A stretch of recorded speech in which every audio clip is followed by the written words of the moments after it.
नमस्कार, आप देख रहे हैं जोहार झारखंड। आपके साथ मैं हूं अलीम अतहर। शुरुआत बड़ी खबर से करते हैं। गुमला से बड़ी खबर है, जहां दो युवकों को जिंदा जलाने की कोशिश की गई। घटना सदर थाना क्षेत्र से 15 किलोमीटर दूर बसुआ अंबा टोली गांव की है। पुलिस ने मौके पर पहुंचकर दोनों युवकों को सदर अस्पताल में भर्ती कराया, जहां से बेहतर इलाज के लिए रिम्स से रेफर कर दिया गया। इस दौरान एक युवक की मौत हो गई। दोनों युवकों पर दुष्कर्म का आरोप था। बुधवार की देर रात ग्रामीणों ने दोनों युवकों को बाइक सहित आग के हवाले कर दिया, जिसमें दोनों झुलस गए। बताया जा रहा है कि दोनों ने गांव की एक युवती के साथ दुष्कर्म किया था और इससे नाराज परिजन दोनों को बांधकर गांव ले आए और दोनों पर पेट्रोल छिड़ककर बाइक सहित आग के हवाले कर दिया। जलने के बाद उन पर टांगी से वार भी किया गया। घटना के बाद गांव में तनाव का माहौल है, जिसे देखते हुए पुलिस कैंप कर रही है। हथियार था, पता नहीं धारदार हथियार सब से वार किया गया है, बांध के और उसमें पेट्रोल छिड़क के आग लगा दिया गया, जिंदा जला दिया गया है। गाँव में पंचायती के नाम पर उसको उठा कर ले आए और यहाँ पर लाकर इन लोगों के द्वारा उन लोगों को मारपीट किया गया और मोटरसाइकिल में आग लगा दी गई और दोनों अभियुक्तों को उसके देह पर तेल पेट्रोल छींटकर आग लगा दिया गया, जिसमें दोनों काफ़ी जख्मी हो गए हैं। और इसके अभी हम लोग लड़की का उपचार करा रहे हैं, उसे हम लोग पर ध्यान दे रहे हैं और इधर गांव ग्रामीण में आकर ग्रामीण के द्वारा पुलिस में घटित घटनाओं के बारे में द्वितीय पक्ष से हम लोग लिखित आवेदन दे रहे हैं, जिस पर हम लोग त्वरित कार्रवाई कर रहे हैं और जल्द ही इसमें जो भी संबंधित अभियुक्त हैं उसे गिरफ्तार कर ली जाएगी।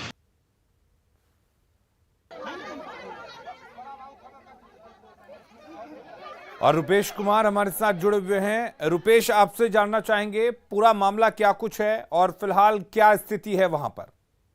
जी, आपको बता दें कि गुमला जिला में मानवता को शर्मसार करने वाली एक घटना घटी है।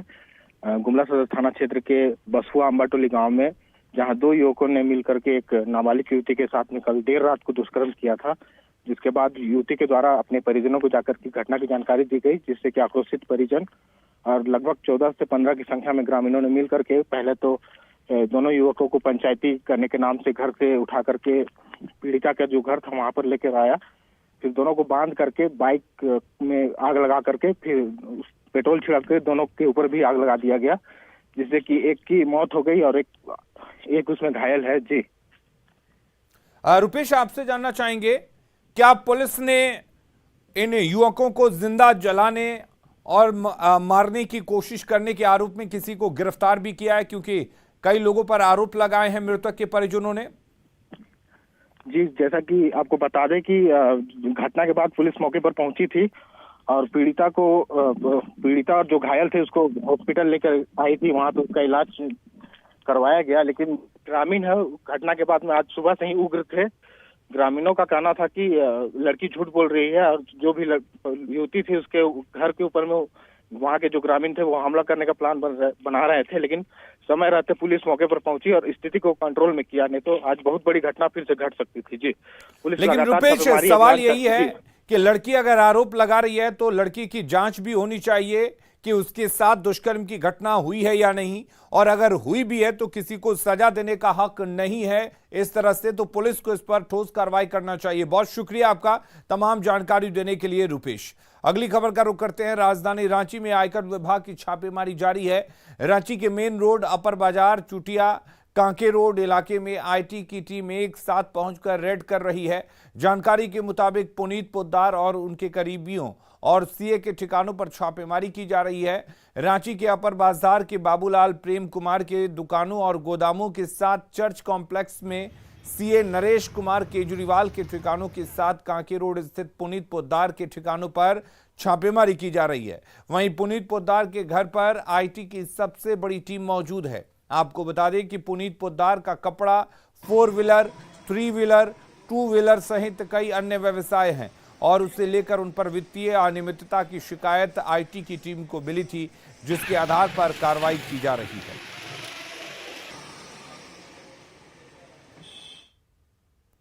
तो तो रांची में पुनीत पोद्दार और पंकज पोद्दार के ठिकानों पर रेड में आईटी की टीम को कई अहम जानकारी मिली है, जिसकी पड़ताल की जा रही है। वहीं कांके रोड स्थित पुनीत पोद्दार और पंकज पोद्दार के निर्माणाधीन घर में भी आईटी की दबिश देखने को मिली। दोनों का एक ही परिसर में घर बना हुआ है, लेकिन ब्लॉक अलग अलग हैं, जिसमें 5-5 फ्लोर हैं और उसमें स्विमिंग पूल, जिम, थिएटर जैसी सुविधाएं हैं। वहीं मकान में लगने वाले सारे सामान इंपोर्टेड हैं और काफी महंगे हैं। इस मामले में और अधिक जानकारी दे रहे हमारे संवाददाता ओम प्रकाश। आयकर विभाग की टीम आज कहा जाए तो रांची में करीब 15 ऐसे ठिकानों पर एक साथ छापेमारी कर रही है। इस छापेमारी में पंकज पोद्दार और पुनीत पोद्दार के ठिकानों पर छापेमारी की जा रही है। ये घर हम आपको दिखाने की कोशिश कर रहे हैं। जो भी सामान है, तमाम चीज़ें इंपोर्टेड हैं। ख़ास तौर से अगर कहा जाए तो जो टाइल्स है वो इटालियन टाइल्स है।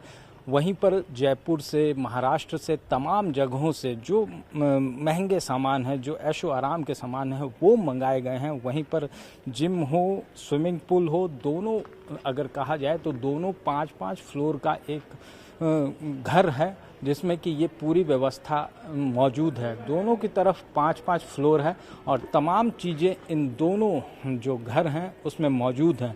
तो कहा जा सकता है कि एक आलीशान होटल का रूप इस घर में हमें देखने को मिल रहा है।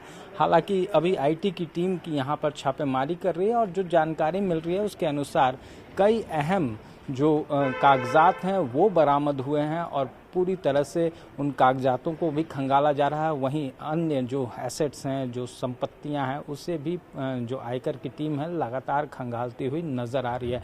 जो जानकारी सूत्रों के हवाले से मिलकर आ रही है उसके अनुसार ईडी की टीम के द्वारा आईटी की टीम को सूचना दी गई थी। उसके आधार पर, उसी इनपुट के आधार पर ये छापेमारी की जा रही है, जिसमें कि पुनीत पोद्दार के न सिर्फ घर बल्कि उनके अन्य ठिकानों और उनके करीबी, उनके जो सीएस हैं, उनके भी ठिकानों पर ये छापेमारी रांची में जारी है। कैमरामैन संजीव तिवारी के साथ ओम प्रकाश, न्यूज़ 18 रांची। और रुक करेंगे इस वक्त एक बड़ी खबर की। जमशेदपुर से बड़ी खबर है, जहां पर 70 लाख के गबन का आरोपी गिरफ्तार हुआ है, कि ही निजी अस्पताल में चल रहा है। झारखंड हाईकोर्ट में कल शुक्रवार को शेल कंपनियों में निवेश और मनरेगा घोटाला मामले में अहम सुनवाई होने वाली है। दरअसल कल की सुनवाई इसलिए ज्यादा अहम है क्योंकि कल तीनों याचिकाओं की मेरिट पर सुनवाई होगी। पिछली सुनवाई में झारखंड हाईकोर्ट ने फैसला सुनाते हुए सभी याचिकाओं को मेंटेनेबल बताया था, यानी कोर्ट ने यह बताया था कि तीनों याचिका को नियमानुसार फाइल किया गया है और सभी मामले सुनने योग्य हैं। इस मामले में अब तक 7 सप्लीमेंट्री याचिका भी फाइल की जा चुकी है। हम लोगों को जो है उसमें अब मेरिट पे बहस करनी है, तो अलग अलग याचिकाएं हैं। उसमें एक शेल कंपनी का है, एक मिस्टर सोरेन की माइनिंग लीज वाला मामला है, उसमें प्रिवेंशन ऑफ करप्शन एक्ट का है, और तीसरा जो है वो पूजा सिंघल का वो मामला है जिसमें उनके द्वारा जो मनरेगा घोटाला हुआ था खुटी में, उससे संदर्भ में है। तो अब ये तीनों मामले की सुनवाई शुक्रवार को होनी है, मेरिट पे होगी। हम लोग तैयार हैं और माननीय न्यायालय के समक्ष अपना पक्ष रखेंगे। रांची दौरे पर आए केंद्रीय राज्य मंत्री अजय मिश्र ने बीजेपी ऑफिस में प्रेस कॉन्फ्रेंस के दौरान सबसे पहले भगवान बिरसा मुंडा को नमन किया और पिछले 8 सालों में केंद्र सरकार की उपलब्धियों को गिनाया। अजय मिश्रा ने कहा कि पिछले 8 सालों में 10 करोड़ से ज्यादा शौचालय का निर्माण हुआ है, 9 करोड़ से ज्यादा उज्ज्वला योजना का लाभ दिया गया है। अजय मिश्र ने कहा कि झारखंड समेत कई राज्यों में उग्रवाद में कमी आई है। हमने 10 करोड़ से ज़्यादा स्वच्छता मिशन के अंतर्गत शौचालयों का निर्माण किया, 9 करोड़ से ज़्यादा परिवारों को उज्ज्वला योजना के माध्यम से गैस के फ्री सिलेंडर दिए, 3 करोड़ से ज़्यादा घर बनाए, गांव-गांव तक, घर घर तक बिजली पहुंचे, उसके लिए अभियान चलाया। 2024 तक हर घर में नल से जल, ऐसी योजना पर भी हम काम कर रहे हैं। उसके साथ साथ रोड कनेक्टिविटी जोड़ना, रेलवे का ज़्यादा से ज़्यादा हम उसका विस्तार कर सकें, उस पर भी हम काम कर रहे हैं। पाकुड़ पहुंचे ग्रामीण विकास मंत्री आलमगीर आलम ने कहा कि भारत सरकार से माइंस का बकाया पैसा नहीं मिलने से राज्य सरकार को कठिनाई हो रही है। वहीं उन्होंने कहा कि सरकार संख्या बल से चलती है और वर्तमान सरकार के पास अधिक विधायकों का समर्थन है। ऐसे में सरकार को कोई खतरा नहीं है और सरकार अपना टर्म आराम से पूरा करेगी। आज हमारा जो रेवेन्यू जो हमारे यहाँ पर जीएसटी से लेकर माइंस का जो पैसा बकाया है आज तक उसको हमको रिटर्न नहीं मिला।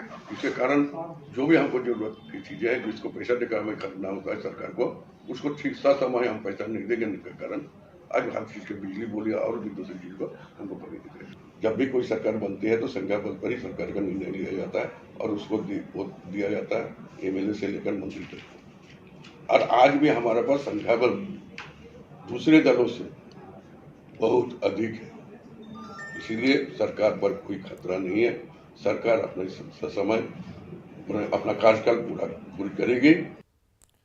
पाकुड़ के मानिकपाड़ा गांव के मृतक पूर्व मुखिया कौसर अली के भाई इब्ने साउद मंत्री आलमगीर आलम से मिले। साउद ने मंत्री को आवेदन दिया है। उसने आरोप लगाया कि भाई और भतीजी की हत्या करने के बाद मुझे भी जान से मारने की धमकी मिल रही है। मेरे भाई को पश्चिम बंगाल के 3 अपराधियों ने बम मारकर हत्या कर दिया था। इसकी जानकारी वो कई पुलिस पदाधिकारियों को भी दे चुके हैं। परिवार में सिर्फ मैं ही बचा हूँ, तो वो लोग का कहना यही है कि इसको अगर ख़त्म कर देंगे तो उसका परिवार में कोई नहीं रहेगा। हम लोग बिंदास गांव में घूमेंगे फिरेंगे चलेंगे ऐश करेंगे। गंगा दशहरा के मौके पर देवघर के बाबा मंदिर में आज भक्तों की भीड़ उमड़ पड़ी। पौराणिक मान्यता है कि आज ही के दिन मां भगवती गंगा की धरती पर अवतरण हुआ था। आज के दिन गंगा स्नान कर देवों की पूजा करना काफी फलदायी माना जाता है। एक अनुमान के मुताबिक आज 60,000 से अधिक श्रद्धालुओं के बाबा मंदिर में पहुंचने की संभावना है। वहीं मंदिर परिसर में मुंडन, जनेऊ सहित अन्य मांगलिक कार्य संपन्न कराए जा रहे हैं।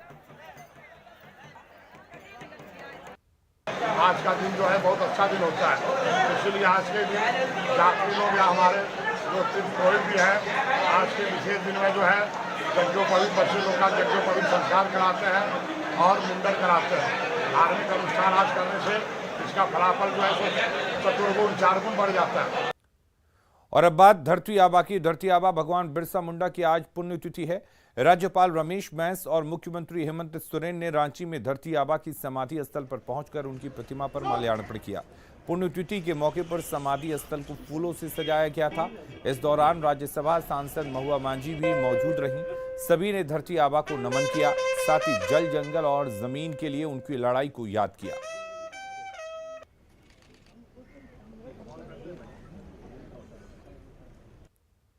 बिरसा मुंडा पूरे झारखंड के भगवान हैं। एक मानव होकर कैसे भगवान हुआ जाता है समाज के लिए काम करके, ये उसकी मिसाल है।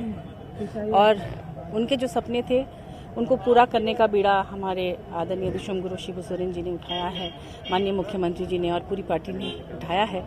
और माननीय मुख्यमंत्री जी चाहते हैं कि झारखंड समृद्ध हो। प्राकृतिक रूप से तो समृद्ध है ही, बाकी आर्थिक रूप से भी समृद्ध हो। यहाँ की कोई भी महिला प्रताड़ना का शिकार न हो, युवा बेरोजगार न हो, शिक्षा और तमाम क्षेत्रों में काम करना चाहते हैं और कर रहे हैं। संघर्ष और बलिदान का प्रतीक रहे धरती आबा भगवान बिरसा मुंडा की आज पुण्यतिथि है। ऐसे में इस वक्त हम मौजूद हैं उनके समाधि स्थल पर और हमारे पीछे तस्वीरों के भी माध्यम से देख सकते हैं कि समाधि स्थल को बहुत ही अच्छे तरीके से, बहुत ही रंगीन तरीके से सजाया गया है। यहाँ पे फूलों से जो है समाधि स्थल को सजाया गया है। साथ ही साथ आपको बता दें कि यहाँ पे मुख्यमंत्री हेमंत सोरेन और राज्यपाल रमेश बैस ने भी भगवान बिरसा मुंडा की प्रतिमा पर माल्यार्पण किया है। साथ ही साथ आपको बता दें कि भगवान बिरसा मुंडा ने अंग्रेजों के खिलाफ लड़ाई लड़ी थी और साथ ही साथ विद्रोह का बिगुल भी फूका था, जिससे लेकर के पूरी दुनिया जो है उन्हें याद करती है और आज के दिन उनकी प्रतिमा पर माल्यार्पण करके उनको सम्मान दिया जाता है। कैमरा पर्सन संजीव तिवारी के साथ कोमल बहल, न्यूज़ 18 रांची। आदिवासी छात्र मोर्चा की तरफ से रांची में कोकर स्थित धरती आबा भगवान बिरसा मुंडा की समाधि स्थल पर श्रद्धांजलि और उपवास कार्यक्रम का आयोजन किया गया। इस मौके पर छात्र मोर्चा के कार्यकर्ताओं ने भगवान बिरसा मुंडा के बलिदान के बाद भी आदिवासी समाज की उन्नति नहीं होने पर नाराजगी जताई। साथ ही आदिवासियों की जमीन पर बाहरी लोगों का कब्जा होने का भी आरोप लगाया। हम ये कहना चाहते हैं वो बना 1908, लेकिन आज आप समझ सकते उपवास सह श्रद्धांजलि कार्यक्रम रखा हुआ है। तो और हमारी जो मांग है कि जिस तरह बिरसा मुंडा ने अपना बलिदान दिया कम उम्र में संघर्ष करते हुए, तो क्या बलिदान देने से हमारा समाज आगे बढ़ पाया? तो आज के दिन में भी हम उसी तरह है, और उसी तरह हमारा जमीन भी पिछले अंग्रेज लूट रहे थे, अभी बाहरी आके लूट रहे हैं। कि आज के दिन में जब उनको हम नमन कर रहे हैं तो सच्ची श्रद्धांजलि ये होगी कि उनके जो बनाए हुए नियम थे उसको कठोरता से पालन किया जाए। दूसरी बात है यहाँ बेरोजगारी की जो समस्या है, खास नियम को कौन नहीं पालन कर? देखिए जो कोई भी पालन, देखिए हर कोई तो नमन आखिर कर रहे हैं यहाँ पर आकर। हम वही चीज बोलना चाह रहे हैं कि अगर वास्तव में हम उनको मानते हैं भगवान या फिर धरती आबा की दर्जा देते हैं, तो सारे लोगों को मानने की जरूरत, चाहे वो प्रशासन के लोग हो, चाहे सरकार हो, चाहे आम नागरिक भी हो। नेशनल स्टॉक एक्सचेंज की ओर से देवघर सदर अस्पताल में ऑक्सीजन प्लांट लगाया गया था, लेकिन इसके संचालन के लिए जो ऑपरेटर रखे गए थे उन्हें कंपनी ने वापस बुला लिया। ऐसे में ऑक्सीजन प्लांट रहते हुए भी देवघर में इसका संचालन नहीं हो रहा था। इसे देखते हुए कंपनी की ओर से सदर अस्पताल में तैनात 8 वार्ड बॉय को स्पेशल ट्रेनिंग दी जा रही है ताकि इसे चालू हालत में रखा जा सके।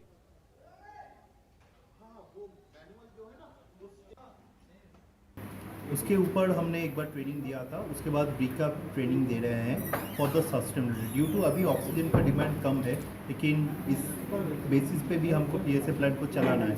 कैसे सारे हॉस्पिटल में सेम सिचुएशन है, तो पीएसए प्लांट को कैसे मेंटेन करना है, कैसे चलना है, इसके ऊपर ही आज ट्रेनिंग कॉन्डक्ट किया गया है। सबको जागरूकता से पीएसए प्लांट चलाना है, जो आगे भी जाके दोबारा ट्रेनिंग देंगे, पूरा डिस्ट्रीब्यूशन होगा और सिस्टम को सस्टेनेबल रखना है। और अब देखते हैं झारखंड 2020।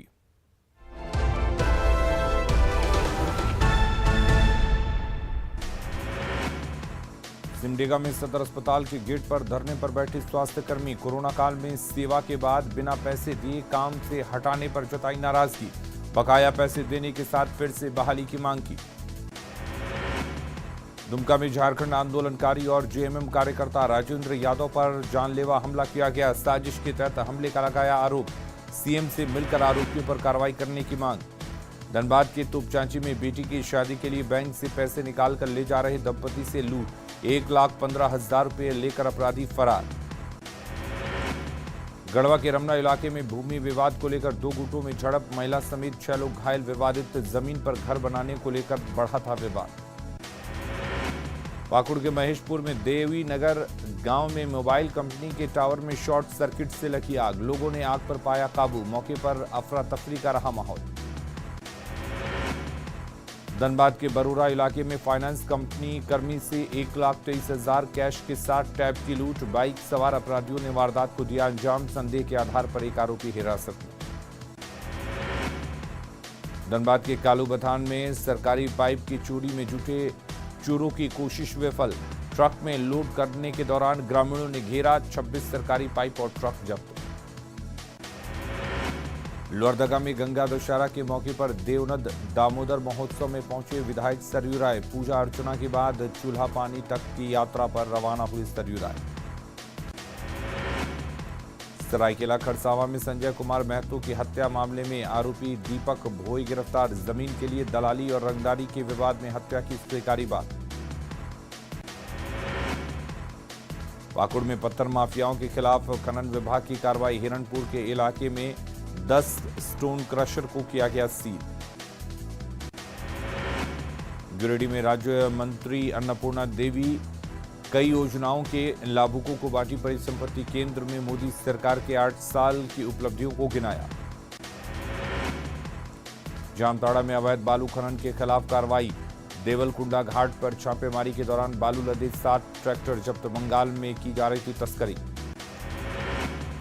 गिरिडीह में अवैध आरा मिल पर वन विभाग की बड़ी कार्रवाई, 3 आरा मिल ध्वस्त, करीब 2 लाख की लकड़ी जब्त। सिमडेगा में केरसई के डोमरा बांध में अवैध पत्थर खनन पर प्रशासन की कार्रवाई, 1 ट्रैक्टर जब्त, ड्राइवर गिरफ्तार, आरोपियों के खिलाफ कार्रवाई में जुटी पुलिस। लोहरदगा नगर भवन में अमर शहीद भगवान बिरसा मुंडा शहादत दिवस पर कार्यक्रम का आयोजन, स्कूली बच्चों ने झारखंड की परंपरा की पेश की झलकियां। जमशेदपुर में भगवान बिरसा मुंडा को शहादत दिवस पर किया गया नमन। बिरसा सेवा पंचायत समिति की ओर से भोग का किया गया वितरण। धरती आबा के संघर्षों को किया गया याद। धनबाद में पुण्यतिथि पर बैंक मोड़ में भगवान बिरसा मुंडा की प्रतिमा पर डीसी और डीडीसी ने किया माल्यार्पण। धरती आबा को देश की संस्कृति का बताया संरक्षक। पाकुड़ में धरती आबा की पुण्यतिथि पर डीसी ने की पुष्पांजलि। आदिवासी समाज में नव चेतना का बताया सूत्रधार। भगवान बिरसा मुंडा के बताए रास्ते पर चलने की अपील। दुमका में महिला कॉलेज के पास भगवान बिरसा मुंडा की प्रतिमा पर एसपी ने किया माल्यार्पण। स्वतंत्रता सेनानियों को भी दी श्रद्धांजलि। रामगढ़ में गोला प्रखंड के बूट गोड़वा में विधायक ममता देवी ने लगाया जनता चौपाल। लोगों से समस्याओं के लिए जानकारी। सड़क और नाली के जल्द निर्माण का दिया भरोसा।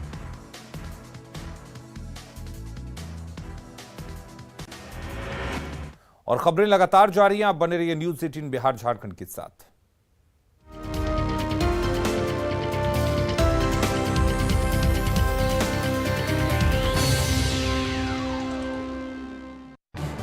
इस न्यूज़